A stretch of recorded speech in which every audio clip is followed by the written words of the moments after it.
Hey everybody, welcome to another episode of Hollywood is Dying.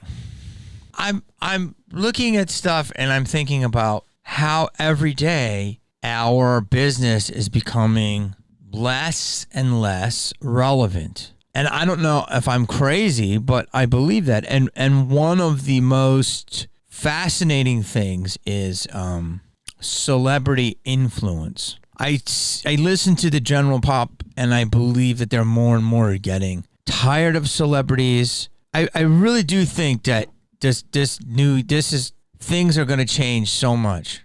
They already have. But like I said in this series before, when there was only so many avenues to express yourself and to put out content, everybody who wanted to be in that content had to fight. And there was only X amount of spots. So first, when movies happened, it was just movies, and that was the only form of entertainment. And then television disrupted movies, and then it became two forms of entertainment. And then VHS and DVD became a third version of entertainment, cable TV, a fourth version, and it's so on and so on. And all these channels that were essentially rerun platforms became original platforms. And then the internet broke, and all hell breaks loose. You can have channels within an app. I mean, I have my own channel on the Local Now app with all my content. So you can put all your content a bajillion places. With the human beings being a naturally narcissistic behavior, people don't look up to celebrities and stars the same way. Very few, they do. But the mainstream pushes stars down your throat, and some are very good and some of them aren't. But if they want them in your face, they're going to put them there. It's up to you to absorb them or not, right? That's why some people you see that you're like, why is this person around still? I don't know. They don't have hits. And then other people, you're like, okay, this person is undeniable. And we have more and more of this happening with our self-distribution techniques. Like everyone thinks they're a creator. Everyone thinks they're important. Everyone thinks they're interesting. So everyone's just fighting for eyeballs. But there's still this golden creme de la creme, which is Hollywood, or possibly was Hollywood. I did see a last generation of people that always blew up online and wanted to get blessed by Hollywood. And I think this new generation is like, they don't even need Hollywood, which I think is healthy.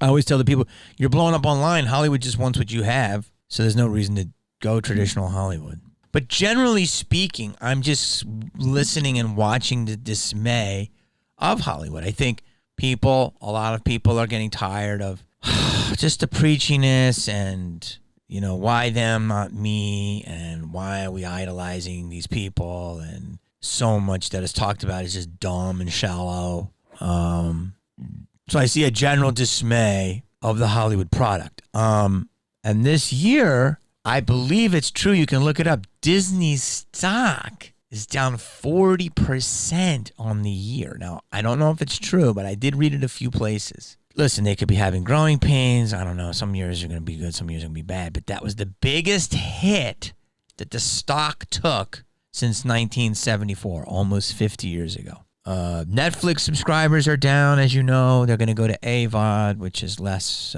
subscription and more just ad-based. And there's different reports that's saying that Hollywood in general took a hit of $500 billion, meaning that was the hit they took in terms of what they lost this year. And I think that if it is dying, I think there's pretty fascinating things happening. But one of the reasons is because people are realizing that celebrities, a lot of them aren't, they're shills. Second of all, people are like, why do I want to escape when our world is so insane? Like, people want truth. And third of all is because people are just like, why not me? Every day someone starts a new podcast. Every hour someone, there's this new person on TikTok people are talking about. I don't know what this person does, but people make their own stars within their own ecosystems. And that's the way it is, right? And if people consume them, there's other people that are going to go, how can I make money off this? That's pretty much it. But there is something called art. And personally right now, I don't think any escapism is important. I don't think any movies or TV is important, because I think that our world is in an insane moment in time, different than it's ever been. We're super divided. There's shit happening every day. Technology is advancing like a motherfucker. AI is advancing like a motherfucker. And I think we're going to have a basic special moment, if you will, that is forever changing. And I think that the people in the talking realm are going to be the heroes, i.e. Joe Rogan. You know, he's one of the biggest voices in the world and trusted because he speaks from his heart and his gut, and he talks to everybody in an unbiased way. And I think that there's no narrative there, and people are crafting narratives in a lot of other ways they're doing it. And there is something called art.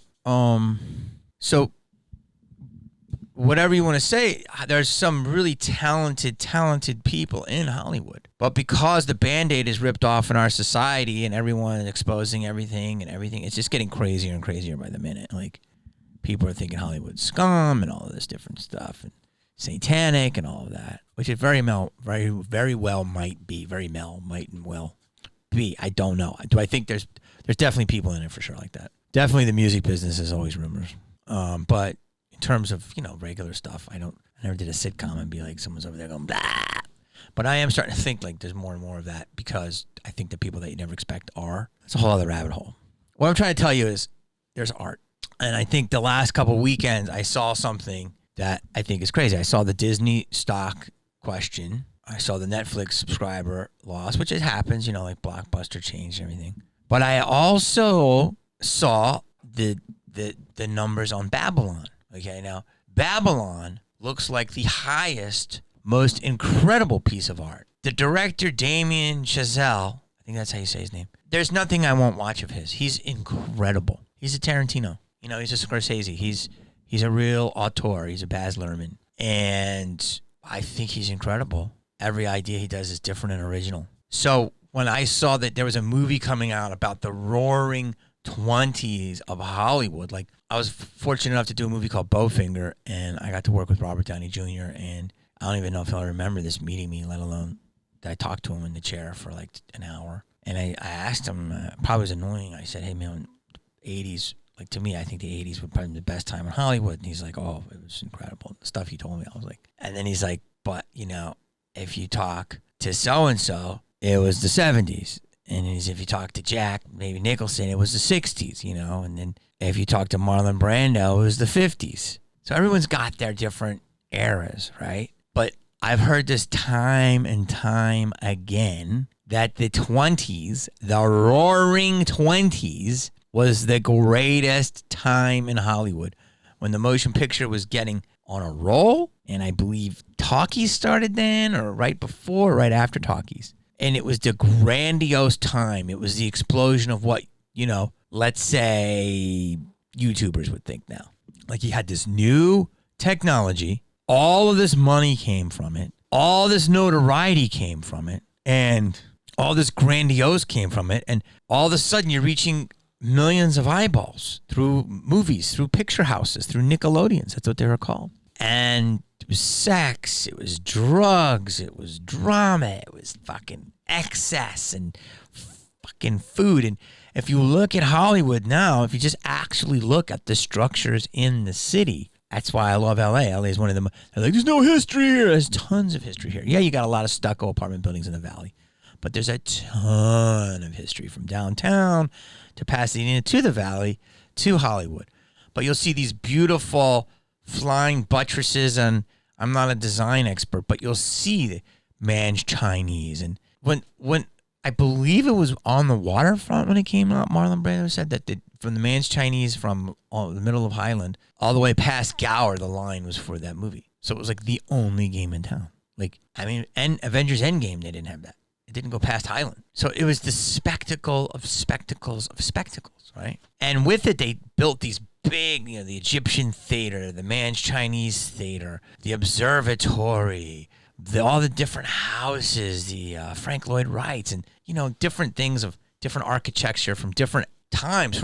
There's places in the hills that look like castles. There's the other place that are spaceships. And basically, these guys were coming into so much money. They would get the set designers to design the house, and then they would build it. And it was cheap. And the valley, Van Nuys, or some part of the valley was like all Clark Gable's like ranch. Anyone who knows Hollywood, let's just go from La Brea to Fairfax. My house was off of Fairfax. Everything above Franklin was La Brea. Fairfax are two big houses. That was Charlie Chaplin's guest houses, and then the huge house was up there. Now there's a ton of houses and apartments and stuff, but at the time, it was a different ball game, right? These guys were magnets, just moguls. And so I've heard from multiple people that the 20s was like, it was the purest coke, it was the hottest sex, it was the most risk-taking raconteurs, it was the best wine, the best food, like everything like that was just Hollywood. And Babylon apparently explores this time in history. So to me, I think it would be a fucking amazing movie, a fascinating movie, and it's got legacy stars from Brad Pitt and Margot Robbie and amazing actors and Tobey Maguire and the director, like I said, the auteur, the newest, freshest voice we've had in this town, and he's the lineage of Paul Thomas Anderson, of Quentin, of all those guys, right? He's that dude, right? So I would think that movie would be humongous, and I haven't seen it, but for it to only come out and make $3.6 million, and then this week I think it made 2.3. It's maybe not even at 10 million yet. I'm like, wow. I'm sure that reviews are amazing. I just said this is a moment right now. And it came out around the same time or the same weekend that Avatar came out, which is the exact opposite, where obviously they're big movies. This one is 82 million, and Avatar was like, I think 400 million, which might have been the biggest movie ever made. But one is different. One's about a fantasy and futuristic and just a completely alternate reality, and the other one was like a look at history, a slice of history and the birth of this town. No matter what you say about Hollywood, music, TV, film, it's all, the Oscars are the Super Bowl. That's it. The Oscars are bigger in a way than the Super Bowl. They used to be. Super Bowl now I think is taking it over, but the Oscars are the Oscars. The Oscars is the Super Bowl of Hollywood. The Oscars were the Oscars of the world. I mean, everyone, the Oscars, from tech heads to athletes to anyone in influence, it's the Oscars. And this, bigger than the Grammys, bigger than the Emmys, it's the Oscars. It's the royal. So you have two big movies, but very different. One is a upstart director who's amazingly respected and has some amazing hits. La La Land's one of the greatest movies ever. And then you also have the legacy director and just, one of the greatest ever to do it, James Cameron, as well, and who's been around forever. And just on his newest, he pushes the envelope of what movies can be, and this dude does completely original ideas over here, and so does James Cameron, but this was a sequel. Long story, I'm trying to knock off point here, is that disconnect that the audiences didn't watch this movie is crazy to me, which makes me feel that, and there was posters for it everywhere, there was ads for it everywhere, and all the ingredients were there. Now you can say, it's just a miss, but I think it's more than that. I think that people are sick of Hollywood. I think people don't want to see Hollywood talk about itself and then S its own D in biopic pics, if you will. And I think the general public does not want to have anyone shoved down their throat. I think they want to discover their own stars or become their own stars. So the next thing that was crazy about it is that I see billboards for the Golden Globes coming up, and it says 5 nominations for this movie. So the industry absolutely loves this movie, and I'm sure it's gotten Best Picture nods and all that. It has to, because it looks amazing. So the question is, will the Golden Globes, will people watch? And again, is Hollywood becoming this echo chamber that it literally is making products for themselves that they consume? Are they the cool kids still? And they're like, hey, you can't sit with us. Or are people going, you can have that table. It's full of,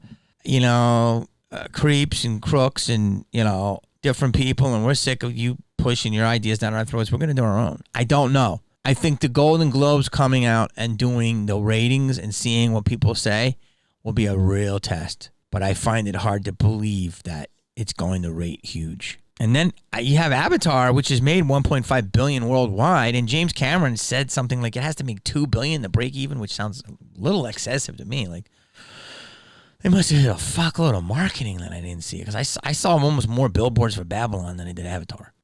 The bottom line is, even that, I feel like people aren't talking about that as much. They're like, it's visually, it's incredible, but I don't know. I feel people are talking more about TikTok and shorts and the news and conspiracies and all of this stuff. And I don't think people want to escape. I think they want to fucking consume. They want the truth. I think the truth is the newest fucking form of entertainment. I think it's the biggest form of entertainment. So I don't know if people are going to want to escape as much. There's a lot going on. There's a lot of sports.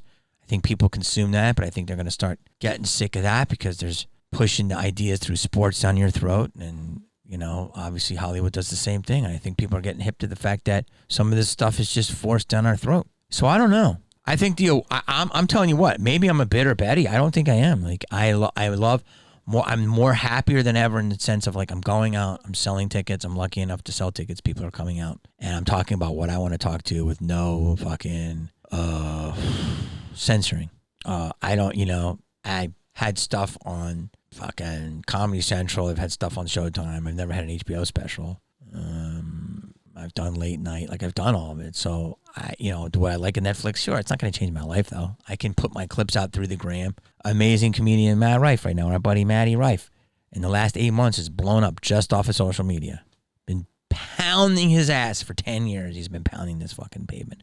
It just happened. He doesn't need mainstream. You know, I did a movie with him. Fucking people are going to be lucky to have it. I think we're in the time of just create your content, create it more than ever. Do what you do and get fucking crazy and hope for the best. The only problem with these social media platforms is they'll ban you for the little stings now. So that's why it's good to have OnlyFans blowing up and Patreon. And, you know, I think regular stardom is gone. I'm the last of that generation. I think they say that about my generation, and I'm lucky. I think Jennifer Lawrence and Channing Tatum are our last legacy stars. And after that, everyone's fighting for 90-day fiancé time. You guys tell me what you think in the comments. Look, it's going to be YouTube. We tried to keep it real simple over here, because you know how that is. Listen, guys, like and subscribe. A lot of you guys really are wonderful in the comments, but you tell me you never get the notification. So hit the bell. But I guess even if you have your bell on, some people aren't getting notified. So let's try to juke the algorithm, if you will. Thanks, you guys. God bless you.